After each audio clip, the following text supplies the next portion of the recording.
At 4:37 a.m. on March 3, 1943, Private First Class Rodrigo Rodi Manalastas of the 3rd Sector, Hukbalahap Regional Command, crouched behind a collapsed Nepal wall at the edge of Barrio Masan, Pampanga.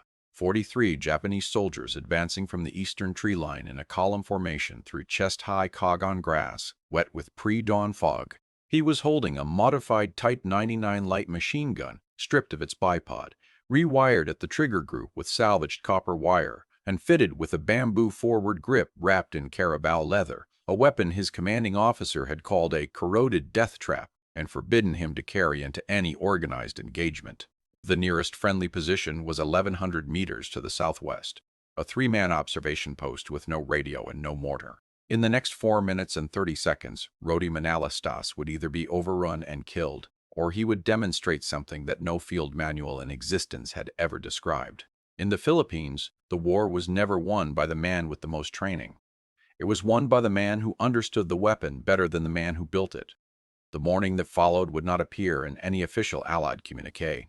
It would not be cited in MacArthur's post-war testimony before Congress, nor would it be referenced in the formal after-action reports filed by the U.S. Army intelligence units that operated in central Luzon during the final years of the Japanese occupation.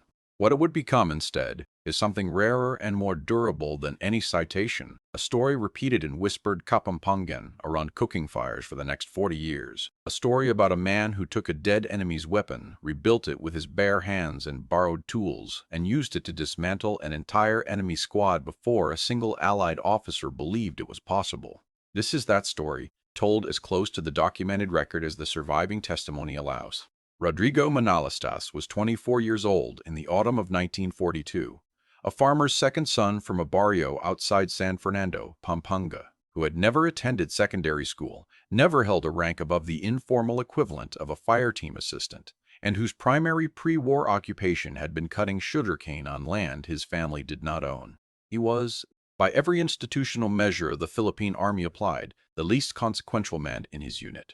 He was short, 5 feet and 3 inches, with calloused hands that were better suited to gripping a bolo knife or a cane-cutting blade than to the fine mechanical work that weapon maintenance theoretically required. His commanding officer, a former Philippine constabulary sergeant named Fortunato de la Cruz, had twice denied Manalastas a promotion and had, on one documented occasion, referred to him in front of the full unit as a farmer playing at soldier. What De La Cruz failed to observe, and what several of Manalastas's fellow guerrillas would later describe in detail to American intelligence debriefers, was that Manalastas possessed a quality that no field examination could measure, an almost compulsive attention to the mechanical behavior of broken things. From boyhood, he had repaired tools on the farm, not by following instructions from anyone who knew better, but by disassembling them completely, studying each component in isolation and reconstructing his understanding from scratch. He did this with a rusted hand plow at age 12. He did it with a damaged gasoline pump at age 17, and beginning in the spring of 1942, he began doing it with Japanese weapons. The Hukbalahap, the People's Anti-Japanese Army, known almost universally by its Tagalog abbreviation, was not, in the early period of its existence, well armed. Units in Pampanga and WWII operated primarily with bolos, a small number of aging Springfield bolt-action rifles, and whatever they could recover from ambush sites or buy from corrupt Japanese supply handlers. The weapons they most commonly recovered from dead or captured Japanese soldiers were the Arasaka Type 38 rifle, the Type 14 Nambu pistol, and, most valuably, the Type 99 light machine gun, a weapon that could theoretically change the entire dynamic of a guerrilla ambush if it could be kept functional. The problem, and it was a serious one, was that Type 99 machine guns recovered from combat almost never came with their full complement of components, technical manuals, spare parts, or ammunition in the correct caliber. They came damaged, field-stripped by fleeing soldiers, corroded from exposure, or mechanically jammed in ways that even experienced armorers struggled to diagnose without proper tools. The standard Hukbalahap response to a recovered Type 99 was to strip it for parts, keep whatever was immediately serviceable, and discard the rest. Manalastas did something different. He kept everything. Over a period of roughly 7 months, working in a concealed workshop beneath the floor of an abandoned copper drying shed 2 kilometers from his unit's main camp, Manalastas collected the recovered components of 4 separate Type 99 light machine guns, none of them individually functional, and began the process of constructing a single working weapon from the combined salvage. He used copper wire stripped from an abandoned agricultural electric pump to rewind the trigger contact group. He carved a replacement forward grip from dense bamboo and wrapped it in strips of carabao leather softened with rendered fat to prevent slippage during sustained fire. He fabricated a replacement feed tray guide from a flattened tin can, filed smooth with a river stone. He removed the original bipod entirely because 2 of its legs were bent beyond correction, and he compensated for this by training himself to fire from a modified kneeling position that used his left knee as the primary stabilizing platform. When he brought the assembled weapon to Sergeant Dela Cruz in December of 1942 and requested permission to field test it, Dela Cruz examined it for approximately 90 seconds, called it a corroded death trap, and ordered Manalastas to dismantle it immediately. Manalastas did not dismantle it immediately. Manalastas did not dismantle it. He carried it back to the copra shed, wrapped it in oilcloth, and waited. To understand why the engagement at Barrio Maasin on March 3, 1943, mattered not merely as a personal story of one man's stubbornness, but as a tactical inflection point in the Central Luzon resistance, it is necessary to understand the state of the Hukbalahap's operational situation during the first quarter of that year and the specific nature of the Japanese threat that had been tightening around guerrilla-held barrios in the rice-growing lowlands of Pampanga province.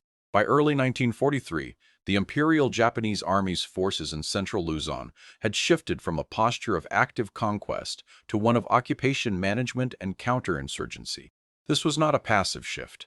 The Japanese commander in Pampanga, operating under the broader 14th Area Army structure, had implemented what was called the mop-up, or SOTO strategy, a systematic campaign of raiding suspected guerrilla support villages, destroying food caches, relocating sympathetic civilian populations, and deploying mobile infantry columns, specifically designed to intercept guerrilla units before they could withdraw into the foothills of the Sierra Madre or the swampy terrain along Condaba Swamp's eastern margins.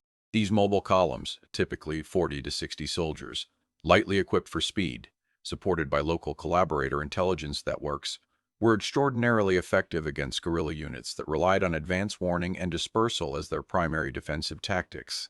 The standard Hukbalahap response to a Japanese column entering a sector was to receive warning from a barrio intelligence contact, disperse into prearranged forest hides, allow the column to sweep through, and reconsolidate after the Japanese withdrew.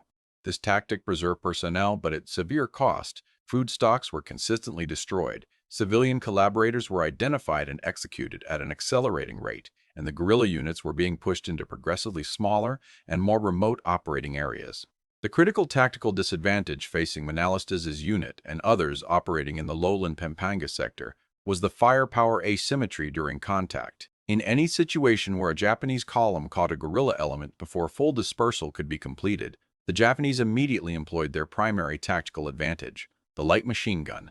The Japanese squad of 13 soldiers typically included one Type 99 light machine gun team, a gunner and an assistant, and the deployment of that weapon in a sustained fire role could pin an entire guerrilla element of 20 or 30 fighters in place long enough for the rest of the Japanese column to encircle and destroy it. The guerrillas had no equivalent suppression capability. Their bolt-action rifles, fired by men who had received, at best, weeks of instruction and who were chronically short of ammunition, could not generate the volume or density of fire needed to suppress a well-positioned machine gun team. Sergeant Dela Cruz and the other sector commanders understood this imbalance clearly. Their response was doctrinal: avoid contact where possible, never engage a column that has deployed its machine gun team, and preserve fighting strength for the long war of attrition.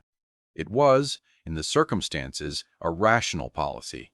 The problem was that the Japanese were getting better at denying the guerrillas the time and distance needed to implement it. Contact was happening more frequently, sometimes before dawn, sometimes simultaneously at multiple points around a barrio perimeter, in conditions where dispersal was not possible and where the only alternative to fighting was surrender or death. What the sector commanders believed was impossible was this: that a guerrilla unit could engage a Japanese column in a direct fire exchange and survive it. Not prevail, simply survive. Without organic suppressive fire, engaging a column that included a functional light machine gun was considered tactically suicidal, and the historical record from 1942 supported that assessment. Units that had attempted it had been destroyed. The lesson had been internalized completely. Direct engagement was categorically prohibited unless the unit was already encircled and had no alternative. This prohibition, ironically, was exactly the situation Rodrigo Manalastas found himself in at 4:47 in the morning on March 3, 1943. The 3 weeks before the engagement at Barrio Masing represented the worst period of operational pressure Manalas's unit had experienced since its formation.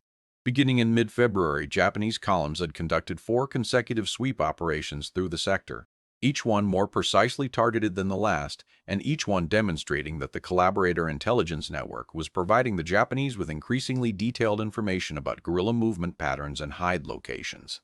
The first sweep, on February 12, came within 600 meters of the unit's primary food cache in a bamboo grove east of San Fernando. The cache was abandoned and relocated in the night movement that cost the unit 2 days of food and the trust of the Barrio contact who had maintained it, a 50-year-old schoolteacher named Crescencio, who announced, after watching Japanese soldiers burn his neighbor's house, that he could no longer take the risk.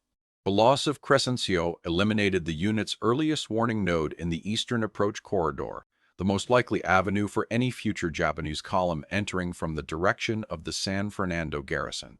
The second sweep, on February 19th, made contact. A 4-man Hukbala Hop reconnaissance team moving through the Koban grass east of Barrio Masin encountered the lead element of a Japanese patrol moving in the opposite direction.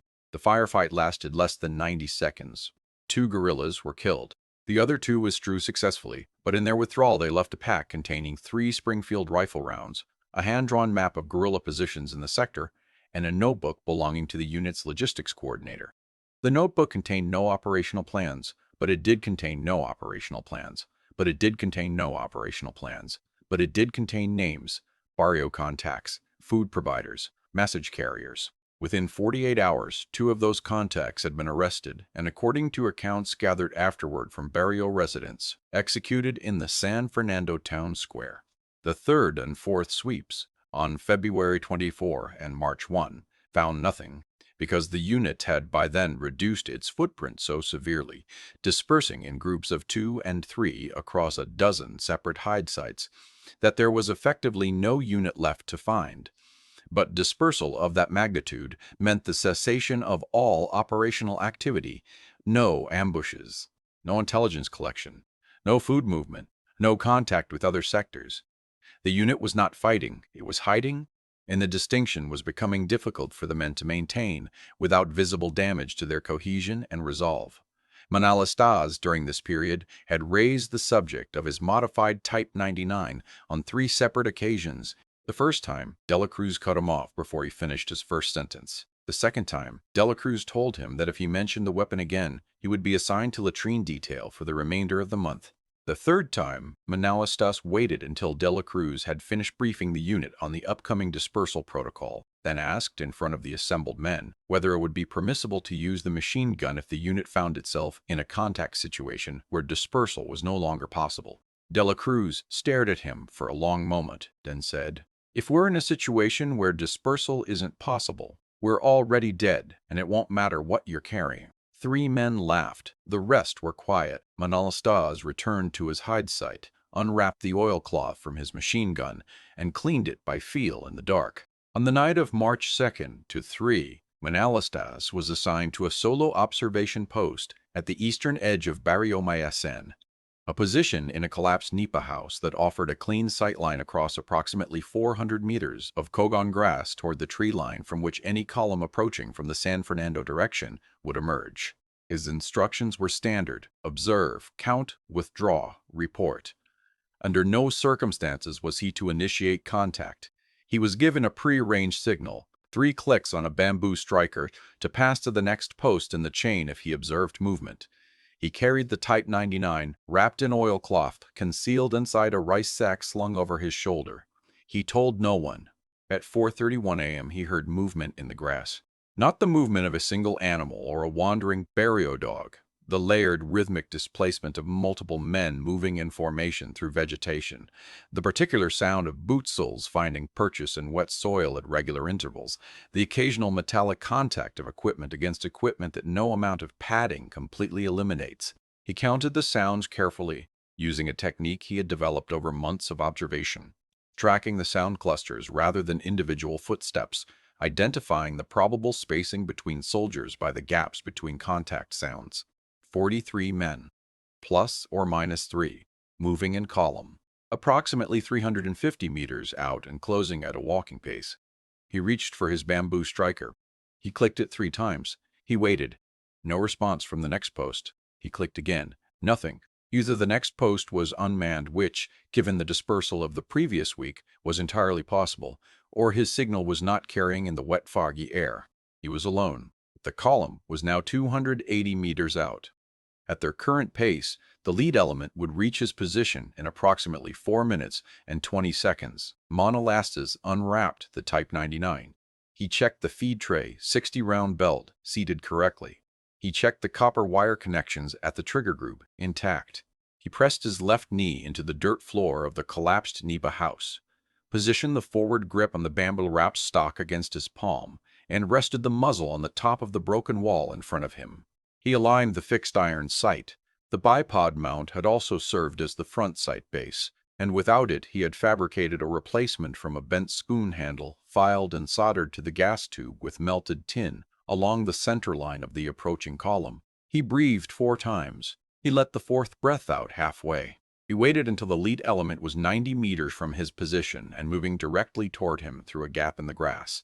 Then he squeezed the rewired trigger. The first burst lasted approximately 2 seconds and fired 11 rounds. The sound it produced was different from what a standard Type 99 produces, slightly higher pitched at the cyclic peak, with a fractional hesitation between the first and second round that was the mechanical signature of Manalistas' copper wire trigger modification, which increased the trigger reset distance by roughly 4 millimeters. But it fired. It fed correctly from the belt. The gas pistons cycled. The rounds went where the sight was pointed. The lead element of the Japanese column, 3 soldiers walking abreast in a modified approach formation, absorbed the first burst at a range of 90 meters in pre-dawn fog and darkness. 2 of the 3 went down immediately. The third threw himself sideways into the kogon grass and began shouting. What happened next in the Japanese column was, by the accounts of the 2 surviving Japanese soldiers who were later interviewed by Philippine Commonwealth investigators, something close to controlled chaos.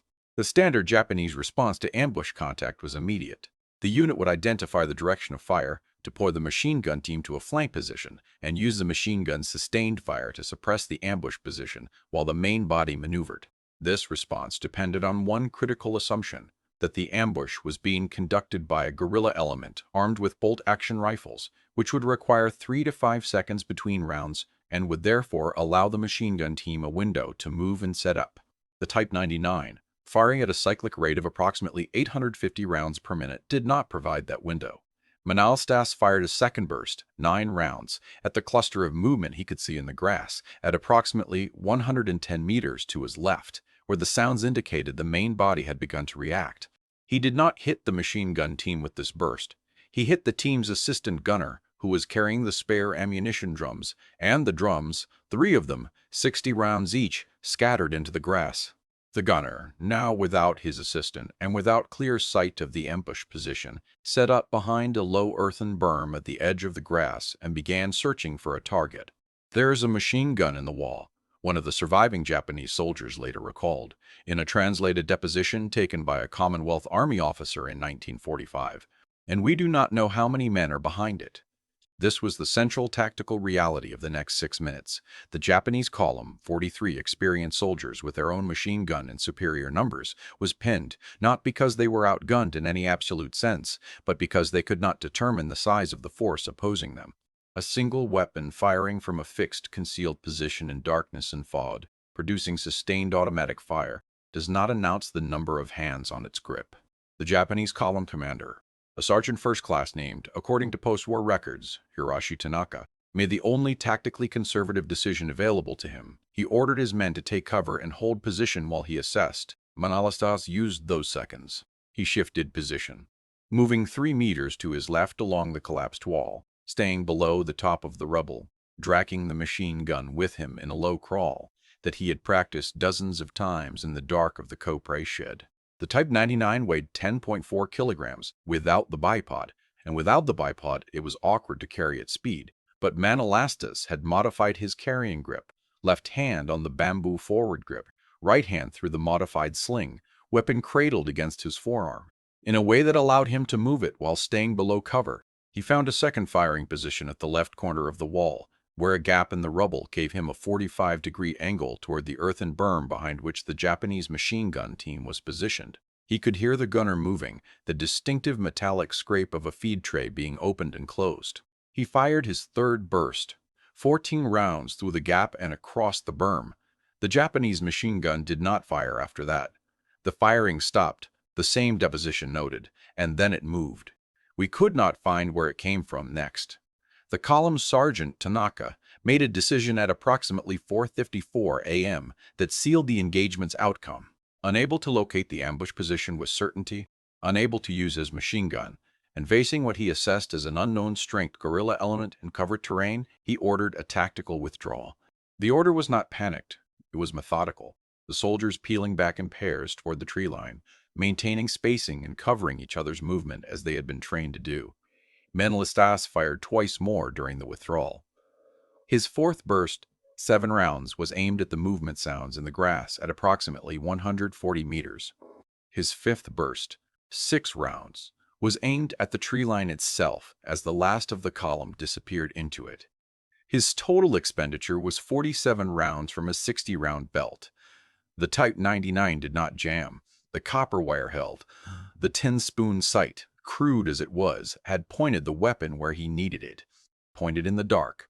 When silence returned, Manolastas stayed behind the wall for 11 minutes, not moving, not making a sound, waiting to see if the column would re-enter. It did not. He counted what he could see and hear in the grass as the fog began to thin with the first gray light of approaching dawn.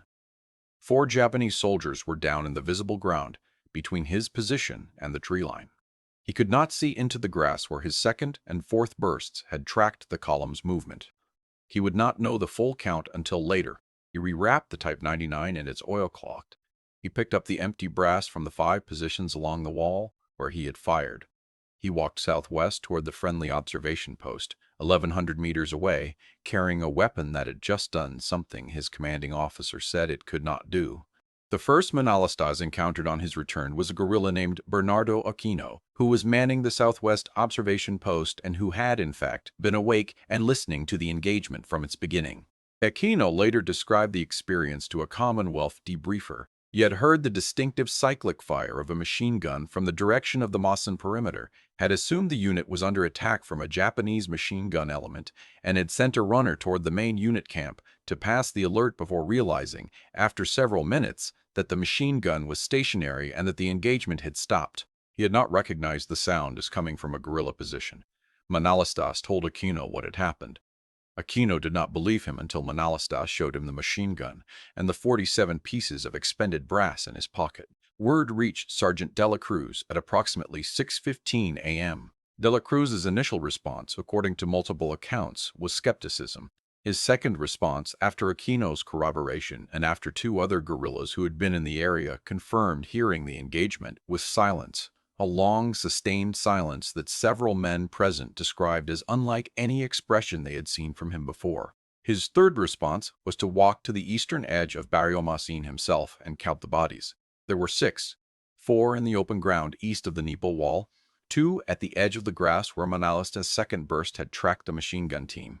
The Japanese column did not return to recover them that day or the following day, a behavior consistent with a unit that had suffered unexpected losses and was uncertain about the strength of the force it had encountered. De La Cruz brought the Type 99 to the sector headquarters at a concealed location in the foothills north of San Fernando. He presented it, along with a written account of the engagement, to the sector political officer and to the 2 senior military commanders of the 3rd Sector. The account was passed to the regional Hukbalahap command, and from there, in a version, sanitized of the specific details about the weapon's improvised construction, to the American Intelligence Liaison Network operating in central Luzon. through the guerrilla communications system. Within 3 weeks, every unit in the 3rd Sector had received instructions to begin collecting and attempting to restore captured Type 99 components rather than stripping them. A small team of men with mechanical aptitude, identified by unit commanders and, specifically, by Manalastas himself, who was asked to help select them, was tasked with establishing a simple weapons repair facility at the sector level. The facility's first project was the construction of 2 additional modified Type 99s, using the same approach Manalastas had developed independently: component consolidation from multiple damaged weapons, improvised replacement parts, field-modified configurations optimized for the kneeling single-operator firing position. De la Cruz did not formally apologize to Manalastas. He did, within the week, promote him to the equivalent rank of corporal, and he never again referred to him as a farmer playing at soldier, a change that the men of the unit noticed and remarked upon among themselves. What changed most fundamentally was the tactical doctrine of the sector. The prohibition on direct engagement was not lifted categorically.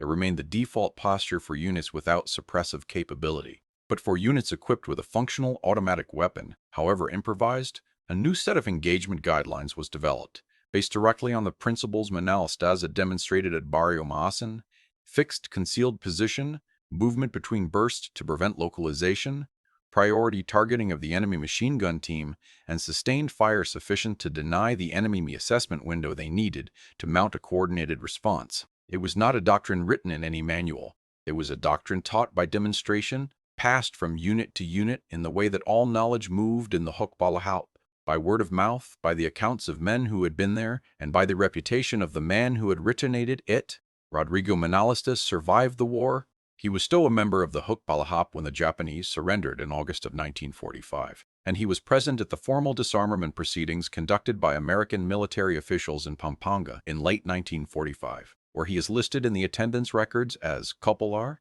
Manalastas, 3rd Sector, Central Luzon Command, one of hundreds of names in a document that was filed and largely unread. He never received a formal commendation from any Allied or Philippine government authority for the engagement at Barrio Maasin. The incident appeared in American intelligence records only as confirmed contact, Eastern Pampanga Sector, March 1943. Enemy casualties estimated 6, guerrilla casualties, weapon type unsatisfied. The improvised Type 99 itself, the weapon he spent 7 months building from 4 broken machines, was transferred to sector headquarters after the battle and does not appear in any subsequent inventory. He returned to San Fernando after the war, resumed farming on land that was still not his, and raised a family. He died in 1981, in the barangay where he had grown up. The story of what he did on the morning of March 3, 1943, a farmer with a borrowed weapon and a rewired trigger and a bent spoon for a sight, alone in a collapsed nipa house before dawn, holding back 43 soldiers with 54 bullets and a clear mind, was still being told at the time of his death by men and women who had been children when it happened, and who had heard it from their parents, who had heard it from the men who were there. No one ever doubted him again.